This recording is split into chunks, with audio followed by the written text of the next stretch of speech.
سلام. اوس هم د 9 بجو خبرونه. ولسمشر غني تېره ورځ د افغانستان د سولې په اړه د امریکا له ځانګړي استازي سره په ولسمشرۍ ماڼۍ کې وکتل. د ولسمشرۍ ماڼۍ د خبرپاڼې له مخې په دې کتنه کې د سولې د روانو هڅو په اړه بحث شوی دی. په خبرپاڼه کې راغلي چې دغه ډول بحثونه به دوام ولري او د دې بحثونو د پرمختګ جزئیات به له افغان ولس سره شریک شي. خو په خبرپاڼه کې د دغو بحثونو د جزئیاتو په اړه نور څه نه دي ویل شوي. تنکی ځوان او کرکټر احمد قریشي په ننګرهار کې د انسان تښتونکو له منګولو وژغورل شو. د کورنیو چارو وزارت ستر امنیتي مرستیال خوشحال سعادت وایي دغه ماشوم چې تېره اونۍ له ننګرهاره تښتول شوی و بلاخره تېره شپه نږدې 9:30 بجې د دغه ولایت د بهسود ولسوالۍ په دامان سیمه کې آزاد او بیرته یې کورنۍ ته سپارل شوی دی.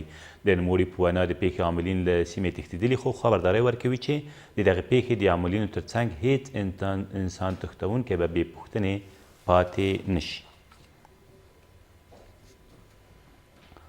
د افغان حکومت ملي امنیت سلاکار تېره ورځ د نورستان او کونړ ولایتونو د امنیتي وضعیت ارزولو په موخه یادو ولایتونو ته تللی و. حمدالله محب د یادو ولایتونو اړوندو مسؤلینو ته لارښوونه کړې چې د امنیت خوندیینې په برخو کې خپلې هڅې لا ګړندۍ کړي. ښاغلي محب په دې سفر کې یو شمېر امنیتي او دفاعي ځواکونه په دولتي نښان او ستاینلیکونه هم نازولي دي.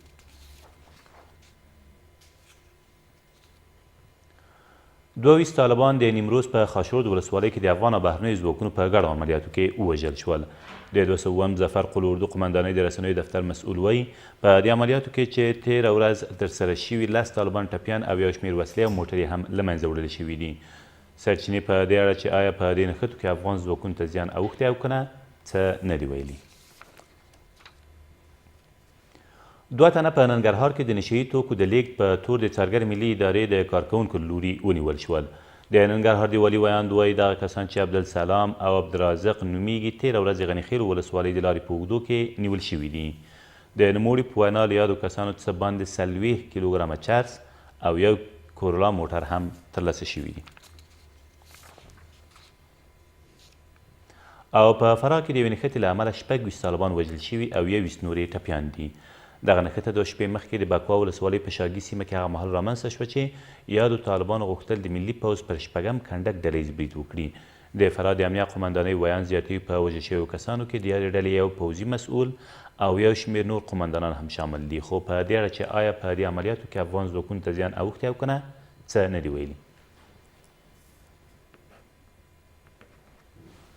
دا تر دې مهاله وروستي خبرونه، تر بیا مو الله امد.